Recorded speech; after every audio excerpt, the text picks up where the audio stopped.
సభాధ్యక్షులు రమణారెడ్డి గారు, వేదిక మీదున్న పెద్దలు, all India Congress committee president Rahul Gandhi గారు, ప్రధాన కార్యదర్శి డాక్టర్ రామచంద్ర కుంతియా గారు, ఉత్తమ్ కుమార్ రెడ్డి గారు,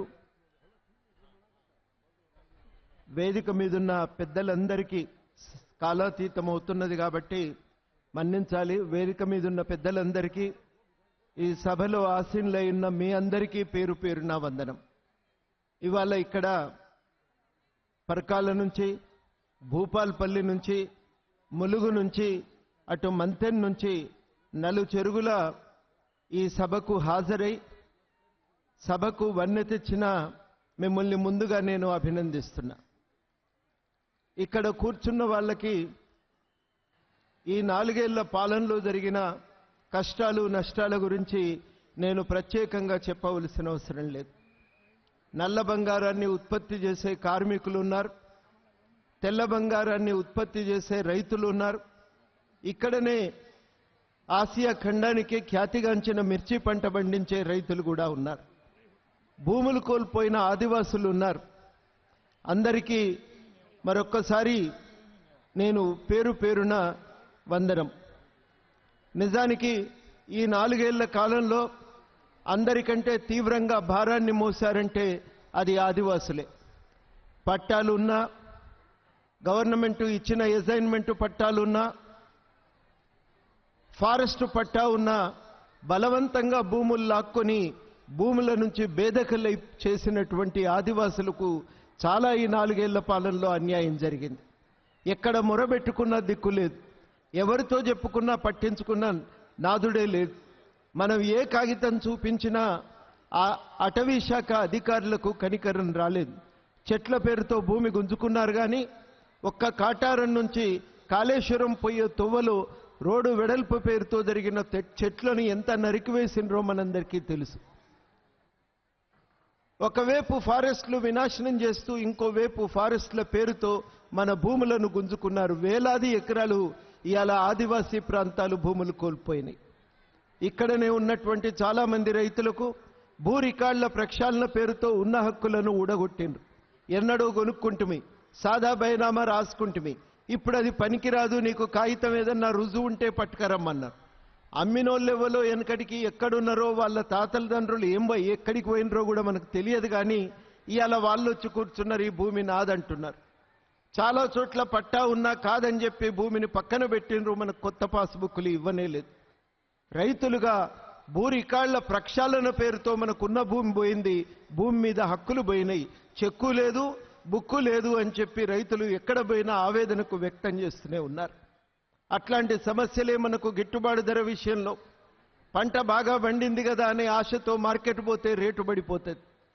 రేటు మంచిగున్నదని ఇవాళ పోదామనుకుంటే మనం చేరేసరికి ఉన్న రేటును పడగొడతారు. ఈ 4 ఏళ్లలో గిట్టుబాటు ధర రాక రైతులు ఆగమైపోయినారు. అసలే రుణాల మాఫీ కాలేదు.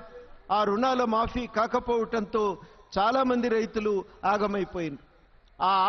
బయట నుంచి అధిక వడ్డీకి తెచ్చి పంట పండించిండ్రు. పంట పండించి మార్కెట్కు పోతే ఈ వడ్డీ కట్టడానికి కూడా మనకు గిట్టుబాటు కాలేదు. చాలామంది ఇక్కడ ఉన్నటువంటి రైతులు కౌలు తీసుకొని చేసేటోళ్ళు ఉన్నారు. అసలు కౌలు రైతు అంటే రైతు కానట్టే మన ముఖ్యమంత్రి గారు మాట్లాడింది. కౌలు రైతు ఎట్లా కాడండి? కిరాయి దుకాణం మలిగ తీసుకొని దుకాణం నడుపుకుంటే వ్యాపారస్తుడు కాదా? కిరాయి జాగల కంపెనీ పెట్టుకుంటే ఆయన కంపెనీ యజమాని కాడా? కిరాయి జాగల ఒక విద్యా సంస్థ పెట్టుకుంటే విద్యావేత్త కాకుండా పోతాడా? కిరాయి భూముల వ్యవసాయం చేసినంత మాత్రాన మనం కౌలు రైతులం కాకుండా పోతామా? అసలు ఎప్పుడన్నా కొంతమంది కన్నా కార్డు దొరికేది సంవత్సరం అయితే ఆ కార్డు కూడా ఇవ్వటానికి వీల్లేదని హుకుం జారీ చేసిండు. మనందరికీ తీవ్రమైన నష్టమే ఎదురైంది. బొగ్గుగని కార్మికుల వెతలైతే చెప్పవలసిన అవసరమే లేదు. ఓపెన్ కాస్ట్ గన్లను తెరిచి మనకు బతుకుదెరువు అవకాశం లేకుండా చేసిండ్రు. ఆ దుమ్ము ధూళిలో పండే పంటలు కూడా దెబ్బతింటున్నాయి. ఎదగవలసిన భూపాల్పట్నం పట్టణానికి ఉరేసినట్టు అయిపోతున్నది. ఆ గన్లు అవసరమే లేదు అని మనం ఆందోళన చేసిన స్పందన కరువైపోయింది. మనకు కావలసినటువంటి సమస్యల పరిష్కారం కాలేదు. ఏనాడు మనకు ఆ రిజిస్ట్రేషన్ చేయించుకోవాలి అనేది తెలియక మనం అందరం కూడా ఎవరి పేరు మీద కార్డు ఉంటే ఆ కార్డు పట్టుకుపోయి ఉద్యోగంలో చేరినాం. ఇవాళ 17,000 మందిమి మన అసలు పేరు మీద గనక మన పేరు మార్చగలిగితే మనకు న్యాయం అవుతుంది, పిల్లలకు వారసత్వ ఉద్యోగం వస్తుంది. మొన్న ఎన్నికల్లో మీ పేరు మార్పిడికి మేము ఒప్పుకుంటామన్నారు. ఇప్పటి వరకు కూడా దానిపై నిర్ణయం చేయలేదు. ఒక్క జీవోతో ఒక్క గెజెట్తో అన్ని పేర్లు మార్చడానికి అవకాశం ఉన్నా దానిపై ఇప్పటికీ ఇంకా నిర్ణయం తీసుకోలేదు. మీ అందరికీ తెలుసు, ఇక్కడ ఉన్న వారసత్వ ఉద్యోగాలు, విఆర్ఎస్, డిపెండెంట్లు, ఎన్నడూ తొలగించబడినటువంటి డిస్మిస్ అయిన కార్మికులు, వాళ్ళ సమస్యలు ఇంకా పరిష్కారానికి నోచుకోనేలేదు. ఇవాళ మేము ఒక్కటే చెప్పదలిచినాం, ఇన్ని సమస్యలు 4 ఏళ్ళలో పరిష్కరించలేదు. కానీ ఇప్పుడు ముఖ్యమంత్రి ఊరూరు పోయి అంటున్నాడు, నేను ఆదివాసీలకు పట్టాలిస్తా, నేను సింగరేణి కార్మికుల సమస్యలు పరిష్కారం చేస్తా, నేను మహిళలకు న్యాయసమ్మతంగా పావులా వడ్డీకే ఇప్పటి నుంచి రుణం ఇస్తా అని ఇవాళ మొత్తుకుంటున్నాడు. మనం నమ్మాలెట్లా? 4 ఏళ్ల చరిత్ర మనకు జరిగిన అన్యాయాలను ఎత్తి చూపుతుంటే ఇవాళ నమ్మాలెట్లా అని చెప్పి మనం అడుగుతున్నాం. అందుకనే దిగిపోయిండు, ఇంటికి వెళ్ళిపోయిండు, ఫామ్ హౌస్ చేరుకున్నాడు. ఇంకా ఆయనను మళ్ళీ మనం పిలవవలసిన అవసరం లేదు, గెలిపించవలసిన అవసరం లేదు. మనం గెలవాలి, మనం గెలిచి మన సమస్యలను పరిష్కరించుకోవాలి. రాబోయే ప్రభుత్వం ఏ ఒక్కరిదో కాదు, ఏ కుటుంబ పాలన ఉండదు, ఇది ప్రజల పాలన ఉంటుంది. ప్రజలు తమ సమస్యలు పరిష్కారం చేసుకోవటానికి సౌకర్యం ఉంటుంది. ఆ ప్రజల పాలనలో ఈ కార్మికుల యొక్క పేరు మార్పిడికి చర్యలు తీసుకుంటాం.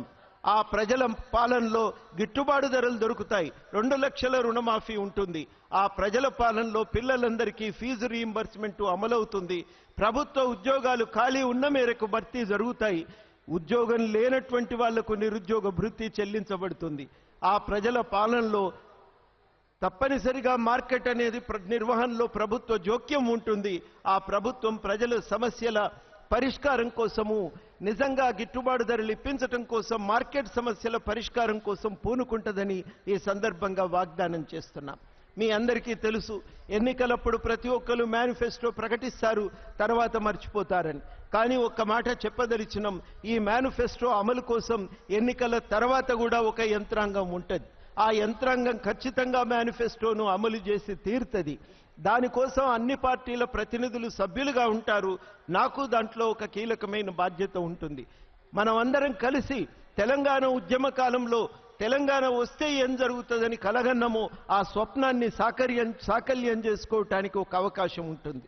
ఉచితంగా విద్య, ఉచితంగా వైద్యం, ఇవన్నీ సాధించుకోవటానికి అవకాశం ఉంది. నిజంగా కాళేశ్వరం పేరుతో అనవసరంగా భూములు ముంచి ప్రాజెక్టు ఖర్చు పెంచి ఈ ప్రభుత్వం 40,000 కోట్ల రూపాయలు కాంట్రాక్టర్ల జేబు నింపింది. కానీ మన కోసం మాత్రం ఒక్క డబుల్ బెడ్రూమ్ ఇల్లు కోసం కానీ, 3 ఎకరాల భూమి కోసం కానీ, అటవీ భూముల హక్కుల కోసం కానీ, మన పిల్లల చదువుల కోసం కానీ, ఉద్యోగాల కోసం కానీ ఒక్క పైసా ఖర్చు పెట్టమన్నా కనీసం ధైర్యం కూడా చెయ్యలేని ఈ ప్రభుత్వం అవసరమే లేదు. ఖచ్చితంగా ముంపుకు గురైనటువంటి రైతులందరికీ కూడా న్యాయం చేయాలనేది మేము మేనిఫెస్టోలో రాసి పెట్టుకున్నాం. ఆ ముంపు బాధితులందరికీ న్యాయం జరుగుతుంది. ప్రాజెక్టుల మీద సమీక్ష ఉంటుంది. ఆ ప్రాజెక్టుల పేరుతో అడ్డగోలుగా కొల్లగొట్టినటువంటి సంపదను తప్పకుండా వెనక్కు రప్పిస్తామని సందర్భంగా హామీ ఇస్తూ, తప్పనిసరిగా ఈ పీపుల్స్ ఫ్రంట్ను, ఇందులో కాంగ్రెస్ ఉంది, తెలుగుదేశం, అదేవిధంగా ఈ దీంట్లో కమ్యూనిస్ట్ పార్టీ ఆఫ్ ఇండియా, తర్వాత తెలంగాణ జనసమితి 4 ఉన్నాయి. ఈ 4ంటిని గెలిపించాలని చెప్పి ఈ సందర్భంగా మిమ్మల్ని కోరుతూ, నాకు ఈ అవకాశం ఇచ్చినందుకు పేరు పేరు నా కృతజ్ఞతలతో సెలవు. జై తెలంగాణ.